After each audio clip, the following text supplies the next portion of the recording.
নমস্কার বন্ধুরা, আজকের ভিডিওতে আমরা আলোচনা করব মাতা লক্ষ্মী কেন তার বক্ষযুগল মহাদেবকে অর্পণ করেছিলেন। আমরা সকলেই জানি মা লক্ষ্মী হলেন ধন, সম্পদ ও ঐশ্বর্যের দেবী এবং ভগবান শ্রী নারায়ণের অর্ধাঙ্গিনী।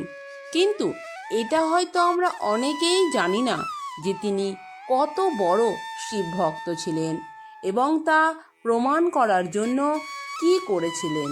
তো চলুন বন্ধুরা, আমরা জেনে নিই কি করেছিলেন মাতা লক্ষ্মী। দেবীর মনে এক আক্ষেপ জন্ম নেয়। লক্ষ্মী দেবী মনে মনে ভাবেন, বুঝতে পারছি না, আমার স্বামী নারায়ণ ত্রিজগতের সমস্ত কিছুর ওপরে আমাকে প্রিয় বলে মনে করেন কিনা। স্বামীর নিত্য সেবাকার্য ও নৈমিত্তিক সাধনায় নিজেকে সমর্পণ করেছি। স্বামী কি সত্যিই আমাকে ভালোবাসেন? এই প্রশ্নের উত্তর জানার জন্য হৃদয় উথাল পাথাল করে, মনকষ্ট বৃদ্ধি হতে থাকে। এরূপ অবস্থায় অনন্ত শয্যায় যোগনিদ্রায় নিদ্রিত স্বামীর কাছে এসে পদসেবা করতে থাকেন। দেবী লক্ষ্মীর হাতের স্পর্শে ভগবান শ্রী নারায়ণের ঘুম ভেঙে যায়। প্রভু শ্রী নারায়ণ চোখ খুলে দেবী লক্ষ্মীর চিন্তাযুক্ত মুখখানা দেখে নিজে চিন্তিত হয়ে পড়লেন এবং বলেন, হে প্রিয়া, আমাকে বলো, কি কারণে তুমি চিন্তায় আচ্ছন্ন হয়ে মনকষ্ট ভোগ করছো? দেবী লক্ষ্মী তৎক্ষণাৎ তার আক্ষেপের কথাগুলো স্বামীকে জানায়। প্রভু নারায়ণ শ্রুতিমধুর হাসি দিয়ে বলেন, মানুষের কাছে তার প্রাণ যেমন সবচেয়ে প্রিয়, তবে শোনো হে প্রিয়া, তুমি আমার কাছে ততটাই প্রাণস্বরূপ লক্ষ্মী প্রিয়া। কিন্তু সত্য কথা বলতে কি জানো, সবার চেয়ে সব কিছুর ওপরে আমার প্রিয় হলো সত্যম শিবম সুন্দরম হর হর মহাদেব। শিবকে যে ভক্তি শ্রদ্ধা সহকারে পুজো করেন, একমাত্র তিনি কিন্তু আমার শিবের সমান প্রিয় হন। জগদীশ্বর প্রভু শ্রীনারায়ণের কথা শুনে লক্ষ্মী দেবী মাথা নিচু করে কয়েক মুহূর্ত মৌন থাকলেন এবং পরে ছলো ছলো চোখের জলে বলে উঠলেন, আমি শিব পূজা করে শিব ভক্ত হতে চাই এবং তোমার কাছে শিবের সমান প্রিয় হয়ে উঠতে চাই।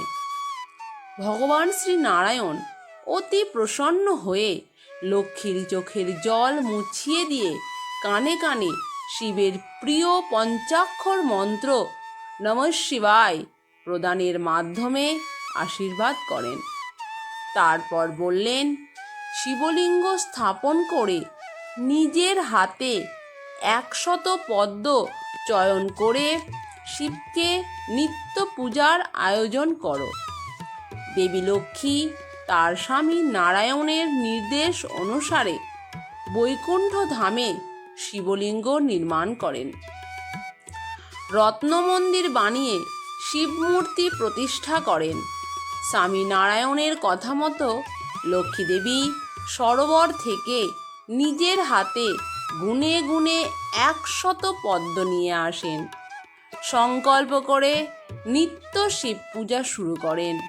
মন্ত্র সাধন পূজা পাঠ করতে করতে একটি বছর পার হয়ে যায়। প্রকৃতির নিয়মে ঋতুচক্রের মাধ্যমে নতুন বছরের বৈশাখ মাস আবির্ভূত হয়। দেবী লক্ষ্মীর বৈশাখ মাসে শুক্লপক্ষের তৃতীয়া তিথিতে পূজার আয়োজনের প্রস্তুতি চলতে থাকে। প্রতিদিনের ন্যায় আজও তিনি নিজের হাতে 100 পদ্ম চয়ন করে নিয়ে আসেন। একটি থালার ওপর সুন্দরভাবে সাজিয়ে রাখেন। ভগবান শিবের পূজায় বসে চোখ বন্ধ করে ধ্যান করতে শুরু করেন। ভগবান শিব থালা থেকে দুটি পদ্ম হরণ করেন তার ভক্ত দেবী লক্ষ্মীর পরীক্ষা নেওয়ার জন্য। লক্ষ্মী দেবী ধ্যান শেষ করে ভগবান শিবের চরণে অঞ্জলি দেওয়া শুরু করেন। অঞ্জলি দিতে দিতে হঠাৎ লক্ষ্য করেন যে 100 পদ্ম থেকে 2টি পদ্ম কম রয়েছে। আফসোস করে বলে, চরম ভুল হয়ে গিয়েছে, কিন্তু এখন পদ্ম কোথায় পায়? চিন্তিত মনে ভাবে, পূজা সমাপন হবে কিভাবে? মনের মধ্যে নানা রকম কুচিন্তা এসে যায়। ভাবে অন্য কাউকে দিয়ে সরোবর থেকে 2টি পদ্ম নিয়ে আসা যাক। আবার পর মুহূর্তে ভাবে, আমি সংকল্প করেছিলাম নিজের হাতে পদ্ম চয়ন করে প্রভু শিবের পূজা করব। আসন ছেড়ে উঠে পড়লে একদিকে প্রতিজ্ঞা ভঙ্গ করা হবে, আবার অন্যদিকে পূজা শেষ না করে ভগবান শিবকে অপমান করা হবে। মাতা লক্ষ্মী ভেবে ভেবে কোনো কুলকিনারা না পেয়ে ভীষণ অস্থিরভাবে স্বামী নারায়ণকে স্মরণ করেন। আর সেই মুহূর্তে ভগবান শ্রী বিষ্ণুর একটি কথা মনে পড়ে যায়। একদিন কথা প্রসঙ্গে ভগবান শ্রী বিষ্ণু তার স্ত্রী লক্ষ্মীর স্তন যুগল দুটিকে পদ্মের সঙ্গে তুলনা করেছিলেন। লক্ষ্মী দেবী অন্তরে ভাবে, ভগবান শ্রী বিষ্ণুর কথা কখনোই মিথ্যা হতে পারে না। মাতা লক্ষ্মী স্থির করেন তার পদ্ম সাদৃশ্য স্তন্য যুগল উৎসর্গ করে শিবের পূজা সম্পন্ন করবে। ভাবনার সাথে সাথে তার বাম স্তন কেটে শিবের পূজায় আহুতি দান করেন।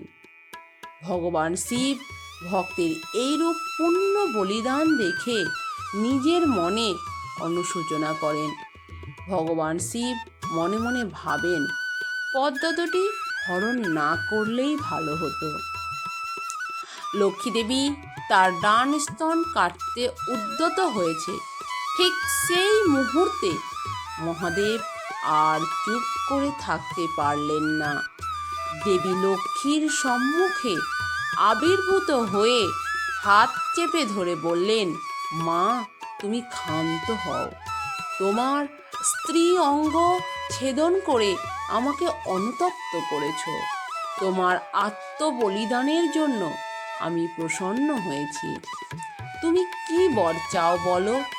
তখন লক্ষ্মী দেবী ভগবান শিবকে প্রণাম করে বললেন, হে দেবাদিদেব মহাদেব, আশীর্বাদ করুন আমি যেন আমার স্বামীর সবচেয়ে প্রিয় হতে পারি। প্রভু শিব তখন মৃদু হেসে বললেন, তথাস্তু, তাই হবে মা। আমার আশীর্বাদে তোমার হারানো অঙ্গ ফিরে পাবে, আর তোমার এই বলিদানের কথা ত্রিজগতে কেউ কোনো দিন ভুলতে পারবে না। কারণ তোমার ওই কাটা অঙ্গ থেকে পৃথিবীতে জন্ম হবে এক বৃক্ষের, তার নাম বেল। তার পত্র হবে আমার ত্রিনয়ন, ফল হবে তোমার কৃত উৎসর্গ অঙ্গের অনুরূপ। তোমার শ্রীনাম স্মরণ করে লোকে এই বৃক্ষকে শ্রী বলে ডাকবে, পাতাকে বলবে শ্রীপত্র, ফলকে বলবে শ্রীফল। যতদিন পৃথিবীতে চন্দ্র সূর্য থাকবে এই বৃক্ষও ততদিন থাকবে। এর পত্রে পুজো পেয়ে আমি হব পরম তুষ্ট। দেবাদিদেব মহাদেবের অনুগ্রহেই বৈশাখের তৃতীয়া তিথিতে পত্রপুষ্প ও ফল সহ বেলবৃক্ষের জন্ম হলো পৃথিবীতে। বেলপত্র হয়ে উঠল শিব পূজার আবশ্যিক অর্ঘ্য। এই ছিল আজকের ভিডিও। এই ভিডিওতে আলোচনা করা হলো মাতা লক্ষ্মী তার বক্ষযুগল কেন মহাদেবকে অর্পণ করেছিলেন। এছাড়াও বেলগাছের সৃষ্টি হয় কিভাবে, এই রকম ভিডিওর আপডেট পেতে পাশে থাকুন। লাইক, শেয়ার ও কমেন্ট করুন। চ্যানেলে নতুন হলে চ্যানেলটি সাবস্ক্রাইব করতে একেবারেই ভুলবেন না এবং এই রকম নতুন নতুন ভিডিওর আপডেট পেতে পাশে থাকা বেল আইকনটি প্রেস